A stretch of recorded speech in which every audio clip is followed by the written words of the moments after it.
Srimati Sudha Murthy. Madam, you have 3 minutes. I don't have. Sir, thank you for the time.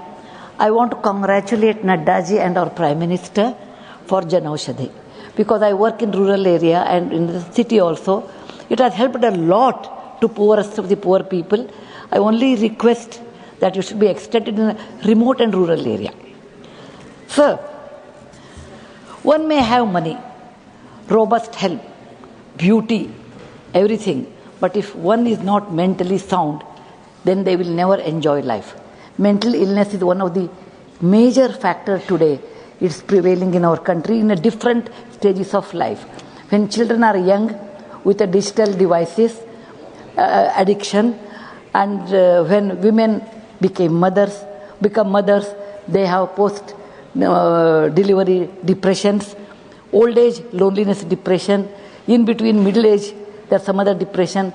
So people look down upon mental illness and the awareness is very poor. Because of that, there are many people who suffer but they don't even express. In Jan Aushadhi, I found out even the depression tablets have become extremely cheap, and in my work I found out that helped a lot, less than a cup of coffee, I tell that.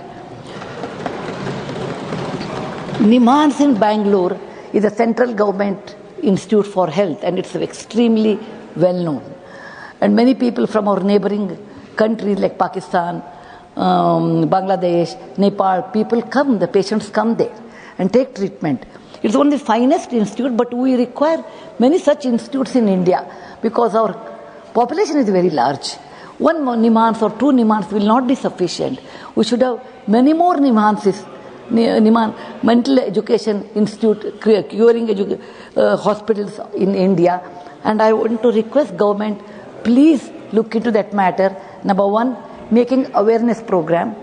Second, giving little more money for such hospitals.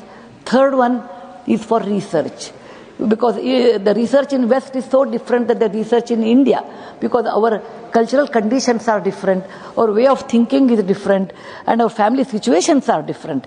So our problems are different. So I request that we should look into Jan Aushadhi in rural area and distant area, and lot more money should be spent on mental illness. We can have a lot of awareness program, like it was there about 20-30 years back. If somebody in the house who are my age or even younger than my age, they may remember Jara Sochiye. There was a very nice program by DD, Jara Sochiye. It was only 30 seconds program. It will make you to really think.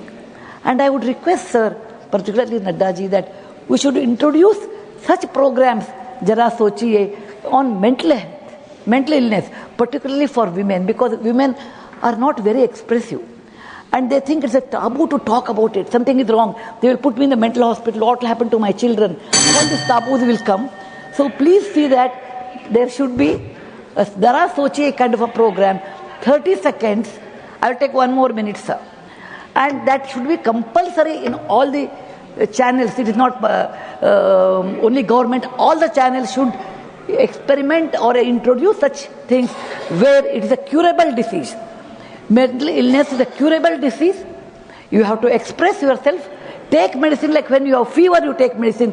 When you have headache, you take a medicine. When your mind is ill, take a medicine. Be normal. Lead a normal life. Don't get into taboo. These things should come out, and there should be a program. Thank you very much for giving me this time. On the behalf of all those patients with whom I work, they cannot express their gratitude to our Prime Minister and Naddaji, because they have made mental depression tablets so cheap. Many people have gone back to the normal way of living without even knowing that they had a mental depression. Thank you. Jai Hind. Next speaker. 25-26 वर्ष का जो budget है वो budget है 99,859.56 करोड़ माननीय अध्यक्ष गई। उसका मतलब यही हुआ, ये सतत बढ़ता बजट हम सब देख रहे हैं। उतना ही नहीं, ये बजट के जरिए ये आरोग्य का कवच प्रत्येक देशवासियों को भी मिल रहा है। माननीय सभापति जी, समग्र देशवासियों उस बजट का लाभ भी उठा रहे हैं। हमारे प्रधानमंत्री जी दूरगामी दृष्टि से काम कर रहे हैं। हमारे कई माननीय सदस्य जी कुपोषण के बारे में बोल रहे थे, माता मृत्यु दर के बारे में भी बोल रहे थे, नवजात शिशु के बारे में बोल रहे थे, लेकिन किसी ने उपाय सोचा खरा? मैं आज गौरव से कहूंगी, सदन में हमारा देश के प्रधानमंत्री बने तब पहले गुजरात के मुख्यमंत्री थे, तब से वो चिंतित थे, वो गुजरात में भी काम कर रहे थे।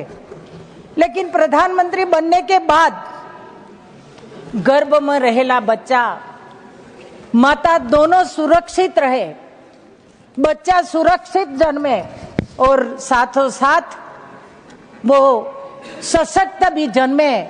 इसके लिए हमारी आशा बहनों, आंगनवाड़ी कार्यकर और फीमेल हेल्थ वर्कर दिन रात मेहनत कर रहे हैं, ताकि हमारी आने वाली पीढ़ी, हमारे आने वाला बच्चा सशक्त जन्मे, स्वास्थ्यमय जन्मे।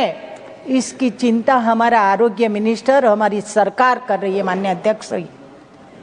साथों साथ मिशन वात्सल्य अंतर्गत मोदी सरकार ने अनेक कदम उठाए हैं। माननीय सभापति जी, मिशन इंद्रधनुष योजना के तहत 12 करोड़ बच्चों को रसीकरण पण किया गया है। माननीय सभापति जी, मैं गुजरात से आती हूं और 2014 में केंद्र सरकार ने राष्ट्रीय बाल स्वास्थ्य कार्यक्रम एक जारी किया था। देश के सभी राज्यों का ये जारी किया था, बच्चों के केयर करने के लिए, उनका हेल्थ की चिंता करने के लिए। लेकिन हमारी गुजरात सरकार ने जो काम किए हैं और हमारे देश का प्रधानमंत्री बच्चों के प्रति कितना समर्पित है, ये थोड़े आंकड़े में आपके यहाँ सदन में रखना चाहती हूँ। तो गुजरात सरकार ने नवजात शिशु और आंगनवाड़ी से लेकर 18 साल के बच्चों का, उन्होंने जो स्कूले जाते थे, नहीं जाते थे, पाठशाला में पढ़ते थे, मदरसा में पढ़ते, कहीं भी पढ़ते थे, उन लोगों का वो हेल्थ चेकअप करवाया, जो आज गुजरात सरकार कर भी रही, प्रति वर्ष कर रहे हैं। और उन्होंने जो बच्चों का स्क्रीनिंग कराया, गवर्नमेंट की जो मोबाइल हेल्थ टीम के माध्यम से, माननीय सभापति जी, उनको जो चेकअप करा, वो आंकड़े थे 1 करोड़ लगभग 61 लाख बच्चों का स्क्रीनिंग कराया। और स्क्रीनिंग बाद जो आंकड़े हमें आए, बच्चे स्कूल जाते थे, अठे कठे थे, उनमें कोई तकलीफ नहीं थी, माँ बाप को भी कोई उसमें दिक्कतें दिखाई नहीं दी थी। लेकिन जब स्क्रीनिंग किया, हेल्थ चेकअप किया और जो आंकड़े आई, जो हमें उनमें डिजीज दिखाई दी, वो बहुत चिंताजनक है। और उसमें जो बच्चे चेकअप किया, उनका मैं आंकड़ा यहाँ रखना चाहती हूँ, जो 206 किडनी के बीमारी दिखाई दी, तो उस किडनी का ट्रांसप्लांट करने का काम किया। 37 लीवर की बीमारी आई, तो उनका ट्रांसप्लांट। 3260 कॉन्क्लियर इम्प्लांट की तकलीफ दिखाई दी। 211 बोन मेरो ट्रांसप्लांट